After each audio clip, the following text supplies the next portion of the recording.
Sa ibaba ng langit at sa ibabaw ng lupa, ang pangalan ni Jesus dapat maipangaral. E nasan ba tayo? Ba dito sa lupa? Oh. Di dapat pangalan ni Jesus ang maging sikat talaga, no? Praise God. Okay. Sige po, last na tayo, no? Chasing and fighting battles will soon stop and will lead to rest and harvest. Amen? Amen? Sino ang gusto ng rest? Amen. Oh, gusto mo ng rest? Lumaban ka muna. Amen. Walang pahinga pag walang labanan, di ba? Ano nga namang pahinga agad? Diba? Wala man lang bakbakan. Di ba? Sinong gusto ng harvest? Amen. Magtanim ka muna. Amen. Di ba? Walang harvest pag walang pagbubungkal ng lupa. Paghahanda ng lupa, yan ang ginagawa ng Lord. Ano? Hinahanda niya yung taniman. Hinahanda niya yung puso natin. Kaya pag iniisip mo, Lord, bakit nandito ako ngayon? Okay lang yan. May inaayos lang. Di ba? Amen. Pag naayos na yan, huwag ka mag-alala. No? Harvest na. Amen? Amen. O, trabaho muna.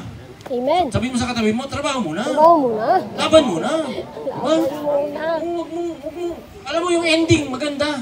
Sabi mo sa katabi mo, maganda talaga ending. Maganda yung ending. Mahirap man ang buhay dito. Alam niyo, ang ending pa rin natin sa Lord. Hayahay. Amen. Amen. Amen. Di ba? Amen. Amen. Kaya tingnan niyo si David. Di ba? Nung bumagsak siya kay Bathsheba, doon sa Watiwew, no? Ganda babae. Wit-wiw. Magsaksa doon eh. Tapos dahil sa ginawa mong yan, sabi ng Diyos ano, kay propetang Nathan, mawawala sa iyo ang kaharian. Bibigay sa iyo ang anak. Tapos mapapahiya ka pa. Hirap nang dumating sa punto na David na iniwan niya yung kaharian, tapos si Absalom nakipagsiping dun sa mga alila niyang babae, di ba? Isa kang hari, nas nakikita mo, ginagawa ng anak mo yun. Ang bigat nun, mga kapatid. Tapos namatay pa yung kuya ni Solomon. Di ba? Yung unang anak ni Bathsheba. Patay. Kahit nag-fasting si David, nag-pray siya, patay talaga. Consequence na kanya. Yun yung sinasabi ko, mga kapatid. May consequence, pero may grace ang God. Natutulungan ka para makarecover ka. Amen? Amen. Para bang, sige, abante, kaya mo yan. Di ba? Pinupush ka, makaalis ka dun sa sitwasyon na yun. Kaya lang magpatulak ka naman. Di ba? Magpatulak ka.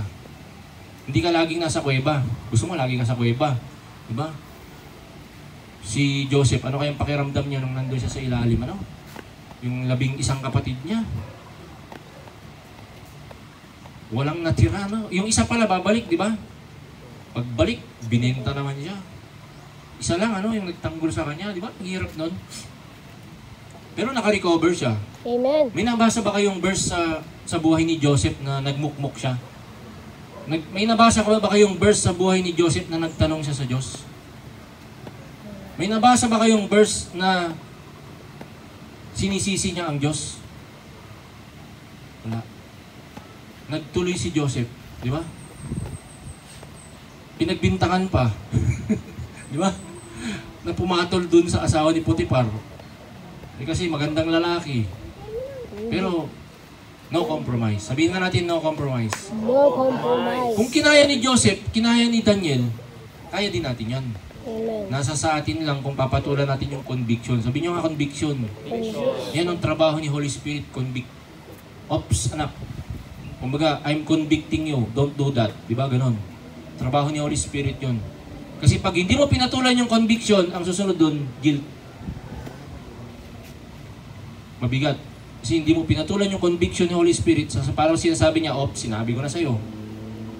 Pinaalalahanan na kita, hindi mo pa rin ginawa.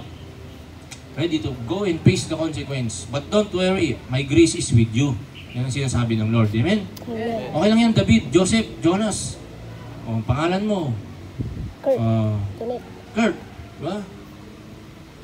Okay lang yan. Basta magtuloy ka lang. Amen? Amen. Harvest din naman. Okay? So, yan na ba yung sa 2 Samuel? Ano? Okay, ito na, ano? Jump tayo sa 2 Samuel na. Kanina 1 Samuel, ano? 2 Samuel, chapter 5. Then all the tribes of Israel Ito na yung harvest ni David, ano? Sa kanyang paghihirap. Came to David at Hebron and spoke saying, "Indeed, we are your bone and your flesh." Tsaka lang naglitawan itong mga to, no? Pinuntahan si Haring David. "Also in time past, when Saul was king over us, you were the one who led Israel and brought them in. And the Lord said to you, you shall shepherd my people Israel and be ruler over Israel." Kung nag-quit si David doon sa kuweba, kung ayaw na siya, hindi niya makukuha to, no? Nandiyan kayo mga kapatid? Nandiyan ba kayo? Diba? "Therefore, all the elders of Israel came to the king of Hebron, and King David made a covenant with them at Hebron before the Lord, and they anointed." Sila na ngayon ang nag-anoint after si Samuel. They anointed David king over Israel. David was 30 years old when he began to reign. So ilang years yung inantay niya? 15 years. Mula nung binuhusan niya ni Prophet Samuel na dapat doon pa lang na kilalang kila si Samuel na pag siya ay namili si Samuel, upo ka dapat kagad, pero inantay niya yun. Kasi yung lesson bago siya maging hari na talagang official, 15 years, kailangan niyang takbuhin. Amen? David was 30 years old when he began to reign, and he reigned 40 years. So 30 plus 40, 70. In Hebron, he reigned over Judah 7 years and 6 months. And in Jerusalem, he reigned 33 years over all Israel and Judah. Okay, tuloy tayo. Tagalog. Nagkaisa ang lahat ng lipin ng Israel na pumunta sa Hebron upang makipagkita kay David. Sorry. Sinabi nila, "Kami laman ng iyong laman at dugo ng iyong dugo. Nang si Saul pa ang hari namin, pinangunahan mo ang mga kawal ng Israel sa pakikipagdigma. Pinangako sa iyo ni Yahweh na ikaw ang magiging pastor ng Israel at ikaw ang mamumuno sa kanyang bayan. Lahat ng pinuno ng Israel ay nagpunta nga sa Hebron at do'y nakipagkasundo sa kanya sa harapan ni Yahweh. Binuhusan nila ng langis si David at kinilalang hari ng Israel." 30 taon na noon si David nang siya'y magsimulang maghari, at maghari siya sa loob ng 40 taon sa Hebron, 7 taon at kalahati siyang namuno sa Huda. Sa Jerusalem naman ay 33 taon siyang naghari sa buong Israel at Huda. 40 years. Okay? 40 years binigay ng Lord, but He waited for 15 years in exchange for the 40 years. So ano yung period na binibigay kaya ng Lord sa iyo? Diba?